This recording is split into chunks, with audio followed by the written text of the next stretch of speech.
This is the Late Round Podcast with your host, JJ Zacharisa.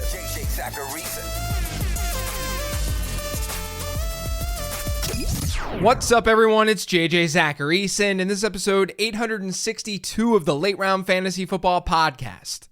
Thanks for tuning in. Before getting to the mailbag questions this week, I want to send another reminder about the Late Round Prospect Guide. The guide is filled with all the information that you need to crush your rookie drafts this year. You get a breakdown of what goes into my prospect models, and then I profile every running back and wide receiver who will be at this year's NFL Combine. There's also an entire section about my year 2 model with profiles of over 30 players who are entering year 2 of their NFL career.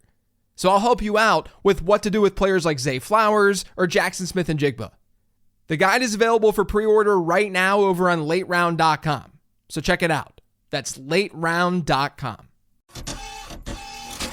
The first mailbag question this week is from Jerry on Patreon. It says, "Hey JJ, how do you think the Chargers hiring Greg Roman affects Justin Herbert's dynasty outlook? Is a probable run-heavy offense a net positive if their passing efficiency increases?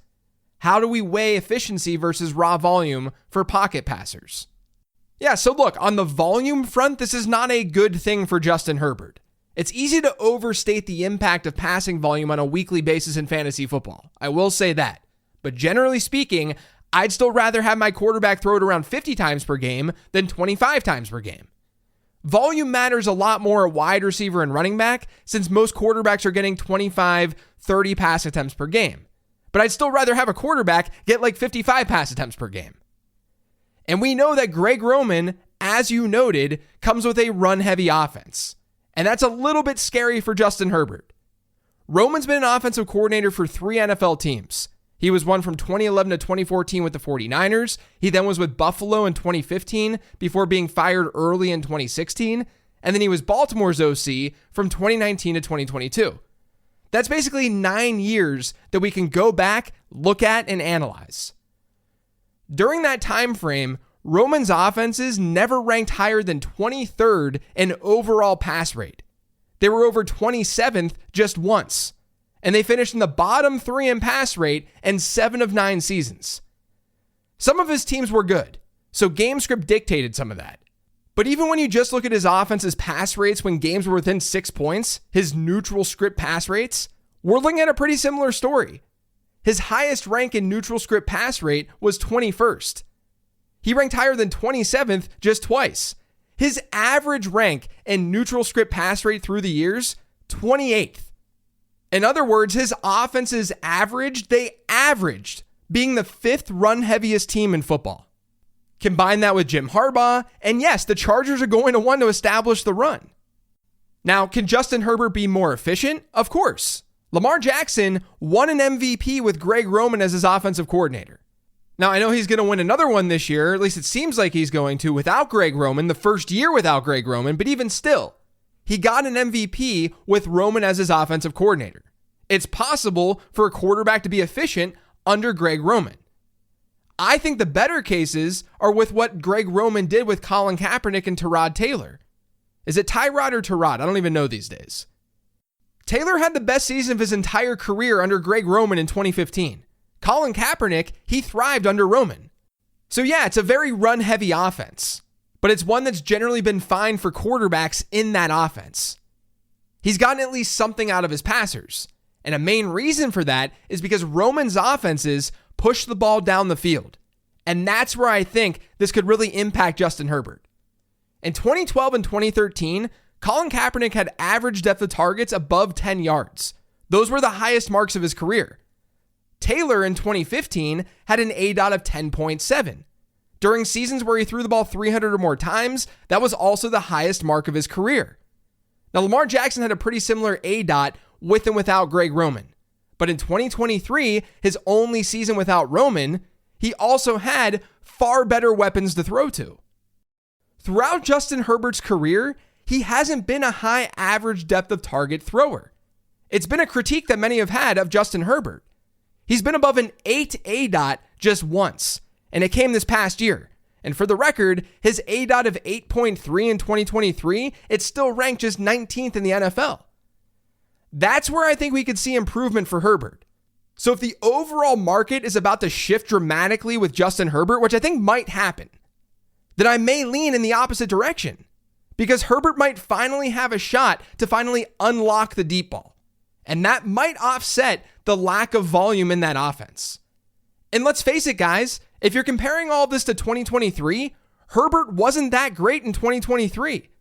And this is from a fantasy perspective, but his prorated touchdown pass number this year, had he played every game, was at 26. He had 25 passing touchdowns the year prior. That's not going to cut it when you're not running the ball that much. And hey, maybe Greg Roman tries to unlock Justin Herbert's mobility a little bit. I don't expect that to happen. That shouldn't be the expectation. But Herbert's a big dude who ran a sub-4 740. He's not Lamar Jackson. He's not Tyrod Taylor. He's not Colin Kaepernick. But there's at least some interesting upside there. So I'm remaining neutral with Justin Herbert for the most part. If the market does shift, then that would mean that I like him a little bit more than the market. I don't think this Roman hire was only bad. This next question is also from Patreon. It's from Dylan. It says, is James Cook a positive regression candidate in terms of rushing touchdowns? Generally, what are your thoughts on him moving forward in Dynasty? So technically, yes, Cook should have had a couple more touchdowns than he actually had in 2023. I don't think it's enough to dramatically move the needle, but yes, you could consider him a regression candidate.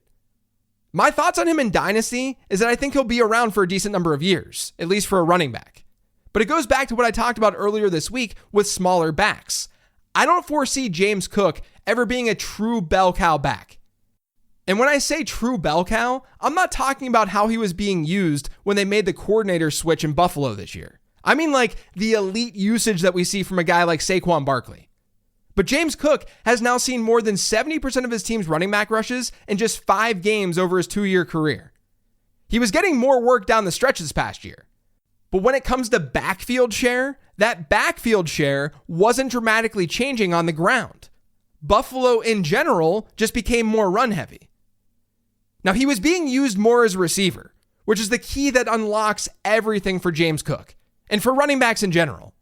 They made a real effort during the final parts of 2023 to get James Cook the ball through the air. His target share rose by 4 percentage points with Joe Brady as offensive coordinator. It was a 50% increase. Then the final layer to all of this is how Josh Allen is used at the goal line. We know that he's going to steal rushing scores.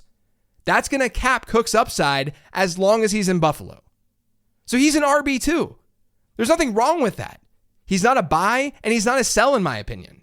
He's someone who's capable of big games, of making big plays, and if they keep the offense the way it was in late 2023, then Cook will have a shot at maybe like a low-end RB1 season in 2024. Now, if you look at keeptradecut.com, he's the RB10 right now. That seems pricey at face value, but that's also just where the running back position currently sits. Rich Rebar and I talked about that on last week's Late Round Perspectives episode. If you can flip a running back in that general tier for a really solid wide receiver, go for it. I'm always going to lean wide receiver in that case. In a case where the running back, in my eyes, is not necessarily an elite running back. There's only a few of them in the NFL at any given moment. But there's nothing wrong with James Cook.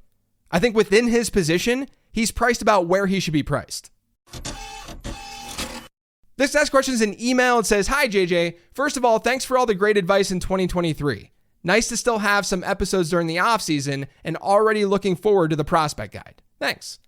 I joined a dynasty league in 2022 through an expansion draft and basically only focused on wide receivers over the past 2 years. My wide receivers, mostly acquired through trades, now include Jefferson, Amon-Ra St. Brown, Drake London, Jahan Dotson, and Elijah Moore. I have Jordan Love at quarterback, but literally have no startable running back or tight end. I have the 101, 104, and 109 in the upcoming rookie draft, 1 quarterback league. If logic is followed, the 101 and 104 will be wide receivers again, unless Bowers falls into my lap at 104. Would you just draft best player available with all picks and figure out a way later to deal one of my star wide receivers for a package which includes running backs and tight ends? Or would you rather trade back in the rookie draft and take as many shots as possible on rookie running backs coming into the league, with the hope that 1 or 2, maybe even 3 of them hit? Of course, it's early in the process, but guys like Devon Achane, Kendre Miller, Tajay Spears, all weren't great prospects either, and they gained value in their first year in the NFL, even as backups. So I'm thinking this might be a better way of lucking out at running back without having to give up one of Jefferson, Amon-Ra St. Brown, Marvin Harrison Jr., Drake London, who all have a much longer value span in Dynasty than running backs. Your view on both approaches would be much appreciated. Keep up the good work. Greetings out of Belgium, Robin. So a few things about this question. I personally don't think that I would consider Devon Achane, Kendre Miller, and Tajay Spears as not great prospects. I mean, it depends on your perspective here, but each of them were solid, especially Achane.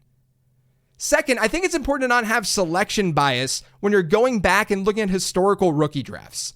You mentioned Achane, Miller, and Spears as guys who gain value year over year, but you're ignoring the running backs who didn't gain value. After Bijan Robinson and Jahmyr Gibbs last season in rookie drafts, you had Zach Charbonnet, Devon Achane, Kendre Miller, Tajay Spears, Roschon Johnson, and Tank Bigsby. When looking at Dynasty League Football's startup ADP, the only running backs of that group to have a significant year-over-year ADP change are Achane and Spears. Charbonnet is basically in the same spot, so is Roschon. Tank Bigsby fell almost 20 spots. Miller actually fell too. And keep in mind, we see rookies usually appreciate in value because older players fall backwards. Younger players just generally see an uptick in year-over-year ADP. I think this is a really important idea to get across. It's so easy to look at last year's rookie draft and say, look at these players, they all gain value. But you have to look at the bigger picture. And the bigger picture, even just from last year, it wasn't as favorable as you're making it seem. Now, the bigger question here is essentially if you should draft for value or for need. And look, I'm all for trading back if you're getting a good deal. I think anything should be on the table. But my philosophy is always that you should be drafting for value and trading for need. Because at the end of the day, when you're drafting, there are limited players to choose from. When you're trading, you have the entire player pool. It's much easier to find a true fit for your particular roster than it is when you're picking out of a rookie draft. You have strong wide receivers, but I don't think there's a problem with adding more value to that roster by getting more wide receivers. And then you can decide where to go from there. You have this fear of trading away one of those stud guys, like a Marvin Harrison Jr. But if you were to either pick a non-wide receiver or if you were to trade back, you're doing the same thing. You're effectively trading away a Marvin Harrison Jr. or maybe a Malik Neighbors or whoever the wide receiver is that you get. The bottom line here, though, draft for value, trade for need. The last question this week is kind of a twofer. The first one is from @JustinWhiteVA on Twitter. It says, you did a podcast on it a while back, but where is the bar for where you generally throw in the towel on a rookie wide receiver after 1 year of not producing? And what rookies from 2023 would qualify? So years and years ago, I did a study showing that when rookies at both wide receiver and running back, when they don't produce well as rookies, they generally don't produce well throughout their fantasy careers. I use some random thresholds. I talk through how important that first year of production is. Because good players generally emerge and they're able to do something as rookies. Just something. I'm not even asking for the world. I'm just saying something. To help me answer that question, though, I ended up developing my year 2 models. So that's how I'm going to answer this question. It's not so much that you should just look at a player's points per game as a rookie and say, he's going to be good or he's going to be bad, or I should trade him away or I should keep him. Instead, you've got to look at the full body of work. And in my case, I look at the full body of work analytically and plug it into my year 2 model. It looks at route run numbers, points per game numbers, something like yards per team pass attempt, and it also looks at a player's prospect score, because that's still predictive as we enter year 2. And as I've been saying, you can see what the year 2 model is saying about these guys in the prospect guide. And in the guide, you get probabilities to show you what a certain score has meant historically. I'll give you an example, and this example will be an answer to your question of what rookies from 2023 would qualify. This also plays into a question that I got on Patreon this week from Jacob. Jacob wrote, where are you with Jonathan Mingo? What does your year 2 model say? I see you're low on him in your dynasty rankings, but according to Player Profiler, half of his targets were uncatchable, so he actually caught 43 of his 47 catchable targets. Should I sell for whatever I can get, like a late second or an early third, or hold in case his quarterback or offense turn around? So as you'd probably guess, Jonathan Mingo is one of those players where the chances that he becomes something big in fantasy football, they're just pretty low at this point. Now, I can't speak to his catchable target rate because I'm not working with that data. What I can tell you about Mingo is the following. According to Next Gen Stats, he was bottom 5 in the entire NFL last year in catch rate over expected. This is looking at 118 wide receivers who ran 200 or more routes. He was even in the red in yards after catch over expected, something he was supposed to be very good at. Mingo had a yards per route run rate in 2023 of 0.78. That's according to PFF data. Of all rookie wide receivers since 2011 who hit 30 or more targets, that yards per route run rate ranks in the 7th percentile. We can take this a step further too. In the year 2 model database, I have every wide receiver since 2011 who either went to the NFL Combine or who was drafted. Sometimes you get players who were drafted who didn't go to the Combine. Well over 400 wide receivers in that database failed to hit a yards per route run rate as a rookie of 0.8. So Jonathan Mingo, he's in that group. Now, clearly a lot of those guys are undrafted wide receivers or players who didn't get a lot of run as rookies. But only 4 of those wide receivers, 4 of them, ended up giving us a season of 12 plus PPR points per game in either year 2 or year 3. And none of those wide receivers ended up being like long-term solutions. It was Cecil Shorts, he had a decent career, Allen Hurns, Willie Snead, and Nelson Aguilar. Now you're probably wondering what this looks like for players with strong draft capital like Mingo had, which is very, very fair. Since 2011, we've had 41 top 100 draft selections fail to reach 0.8 yards per route run as rookies. Let's scale that back and only look at players drafted from 2011 to 2021 though. That way we're giving every wide receiver here 3 seasons of experience in the league. That leaves us with 31 wide receivers. Of those 31, the highest PPR points per game output in either year 2 or year 3 was 12.1. And that's with a minimum 8 games played for the record. That's not a very usable season at all in fantasy football. That was from Nelson Aguilar. Now, of course, it's a pretty arbitrary cutoff, but it's an exercise to show you the probability of these bad seasons really turning into something meaningful down the line in fantasy football. Right now, Mingo has a year 2 score of 79.2. We've seen some players with scores like that have okay enough careers, but the odds are slim that if you trade away Jonathan Mingo that you're going to have regrets. Because chances are he's not going to be some wide receiver 1 or even a wide receiver 2 in fantasy football throughout his career. Now, should you get rid of him? I mean, look, the market isn't stupid. The market has Mingo priced down because people know that he wasn't good as a rookie. If you'd rather wait it out and see if this new coaching staff can make Bryce Young a star, go for it. Just wait it out. It's not going to make or break your dynasty roster. I don't think this is a big enough transaction to necessarily lose sleep over. I just know that Jonathan Mingo has very small odds to be a true difference maker in fantasy football. That's it for today's show, though. Thanks to all of you for listening. If you yet subscribed to the Late Round Fantasy Football Podcast, make sure you are by searching for it pretty much anywhere podcasts can be found. And don't forget to follow me on Twitter @LateRoundQB. And follow the Late Round Fantasy Football Instagram account @LateRoundFF. And check it out on YouTube, youtube.com/@LateRoundFF. Thanks for listening, everyone. Enjoy your weekend. Enjoy the Super Bowl. I'll talk to you next week.